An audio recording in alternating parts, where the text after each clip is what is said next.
Minoktok ag usa ka kini ag 39 anyos human kini matud pa na sapon so sa ka paibas operasyon sa CDO City Drug Enforcement Unit diga Ciudad Valencia mangisyon ko sa pagpanguna ni Police Lieutenant Christopher Ibanez sa kamandoan ni Police Lieutenant Colonel Brian Panganiban Hipis ka Pulisya ni Gadak Bayan aga maog bypass operation gagi abagan sa Cadsot City Anti-Drug Special Unit Team sa pagpanguna ni retired Police Major Delphin sa kamandoan ni City Mayor Ami Galario.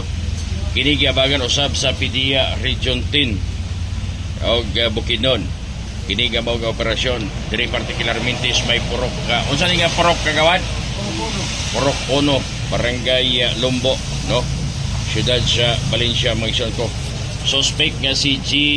Caban alias Dodoy 39 anyos ang panigon taga Purok 5 Barangay Sibunga Kadingilan Bukidnon.